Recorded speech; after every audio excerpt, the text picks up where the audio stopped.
Hey everyone, welcome back to Ordinary Magic. My name is Dana, and I am so excited to talk to you today about freedom. What it means to be truly free, externally and internally, and why creating freedom in your own life is the absolute best thing you can do for yourself and for the collective right now. Let's dive in. Freedom is such a charged word, in my opinion, and I bet if I asked 10 different people what freedom means, they would all express something a little different. So I'll just tell you what it means for me. There's a difference between external freedom and internal freedom. And external freedom can look like having choices about where you live, how you spend your time, financial independence, or the ability to travel and create your own schedule. It's definitely something I was sold in my early 20s. Internal freedom, on the other hand, is all about what's happening inside you, like releasing limiting beliefs, feeling safe to be your authentic self, letting go of people pleasing, and truly living guided by your own internal compass rather than fear or obligation. And when the two work together, the external and the internal, you get a sense of true freedom, the ability to move through life on your own terms, from the inside out. When I did a quick Google search to see, okay, what is the definition of freedom? It said the power or right to act, speak, or think as one wants without hindrance or restraint. So, how do we get external and internal freedom in our lives? Luckily, spiritual teachers like Richard Rudd and the Gene Keys gives us a roadmap. Gene Key 55 is the key to freedom. It's one of the most powerful transmissions of the Gene Key's journey. It speaks to the shift from the shadow state of that Gene Key, which is victimization, into the gift and ultimately the siddhi, which is the highest frequency of true freedom. So let's talk about the shadow state.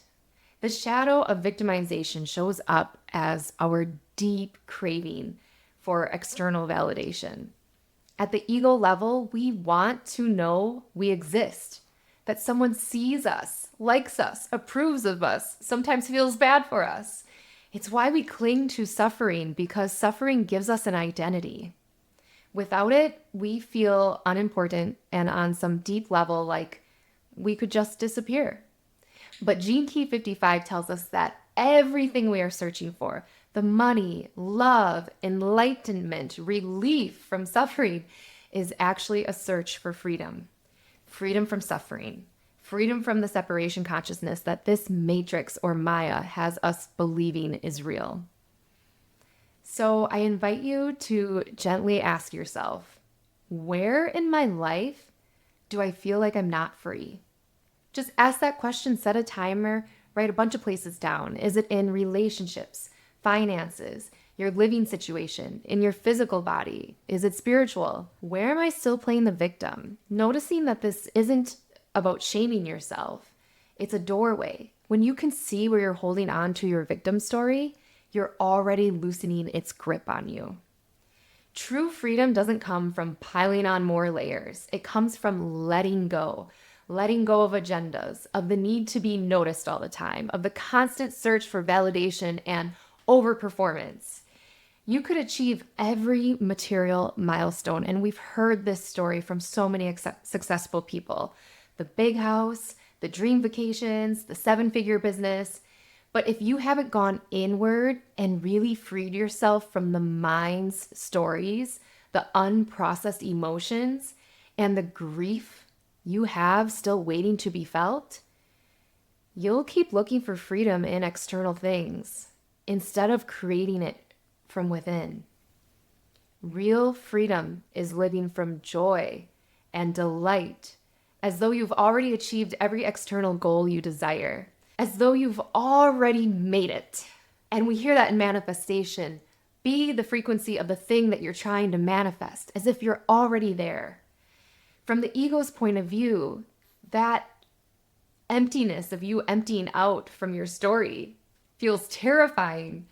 But from your soul's point of view, that emptiness is vast and alive and creates space for new intuition and opportunities to come to you in your life. So the invitation of Gene Key 55 is not to force freedom, but to allow it to unveil itself. You have to relax and be patient and contemplate about your life. Freedom is your natural inner state.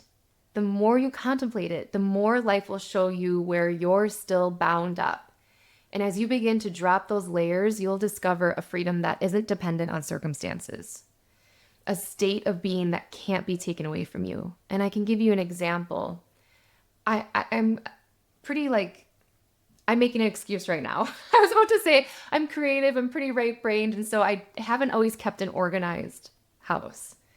But the more that my consciousness evolves and the more space that I open up, the more I let go of my victim stories and the more I step into the frequency of freedom, it does not feel free to me to have a cluttered house. And energetically, I can notice the energy is just off when things are not in their places and the house isn't tidy. Now, I'm not saying I'm super tidy by any means, and I definitely need to I've organized everything in my closets, but now I need to organize the closets.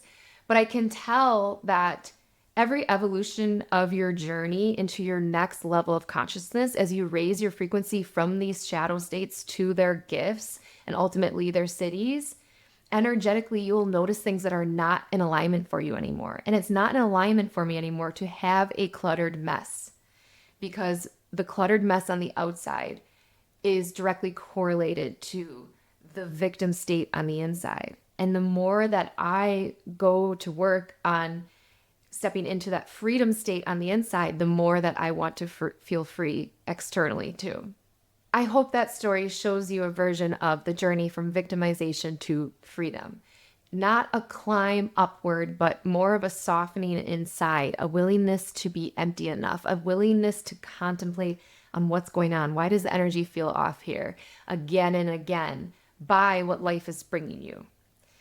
So when I was journaling about freedom last night, here's what came to me as a message.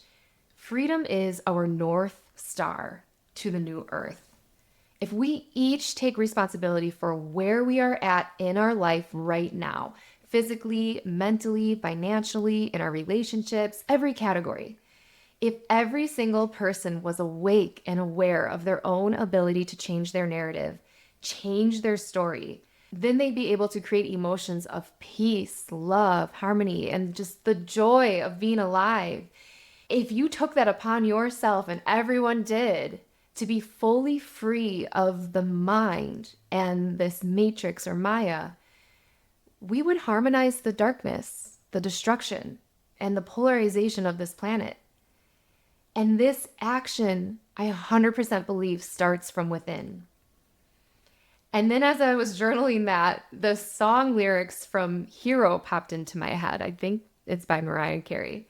When you feel like hope is gone, look inside you and be strong, and you'll finally see the truth that a hero lies in you. I think each of you are a hero and doing your part if you're willing to go inside and go to work on turning the narrative and stories that you've been playing out on repeat, because that's just how we're set up and that's how our mind works, to see where we can transmute ourselves from the victim state to the freedom state. And I love this quote by Jiddu Krishnamurti. It is no measure of health to be well adjusted to a profoundly sick society. Human design teaches us that we are constantly living in a conditioning field, absorbing the values, pressures, and patterns of the outside world. And when I think about this quote in today's context, it becomes something more like, it is no measure of health or success to be well adjusted to a society that demands constant digital connection, celebrates overwork, and discourages rest, reflection, and time in nature. That's my opinion. Let me know what you guys think about that down in the comments. I deeply admire the people who have chosen to live against the status quo. The ones who realized early on that the normal path we were all fed as children doesn't have to be your path. It may not be authentic for you. That formula of college, debt, a job you tolerate, bigger houses, more stuff, and the endless hamster wheel of consumption is not freedom. It's often a way of subduing our suffering that's going on internally with external validation and material things. But here's another way that we can do this. We can live more simply. We can follow our creativity and our unique genius, do the work our souls came here to do, and prioritize what nourishes us, our families, time in nature, space to reflect, being creative. We can turn inward and ask, where am I placing blame for how my life has turned out? Where am I telling the same painful story to receive sympathy or validation? And instead, you can begin to accept where you are at, to delight in the small moment of your life, to tap into the power that is already in you to generate joy and harmony. When you begin living from that inner freedom, this frequency of joy you admit starts to create an external world that matches it. Your life becomes a reflection of the energy that you are embodying, not the energy you are chasing. And that, to me, is a real revolution. So I'll let that sink in for you guys. Let me know how this topic has landed for you and where you're at in your journey, your hero's journey, from telling the same old stories that are not serving you to creating freedom from within and ultimately matching that to the external world. And as we close today's episode, I want you to remember freedom, it's not the finish line you cross, but it's actually the frequency that you cultivate. And it's an ongoing process your entire life. It begins with the willingness to look inside, to soften, to release the stories that keep you small. Trust that who you are right now is already enough. As soon as you accept that and you live with delight and simplify your life and create that joy from the inside out, I am telling you, your outside world will match that. So here's my homework for you this week. Take a few minutes to journal or simply reflect on the question, where in my life do I not feel free? Let whatever arises come without judgment, and then hold it gently with curiosity. This simple act of awareness is the first step to real liberation of your soul. And please stay tuned for the next episode where I'll be breaking down how living an aligned life truly makes you free.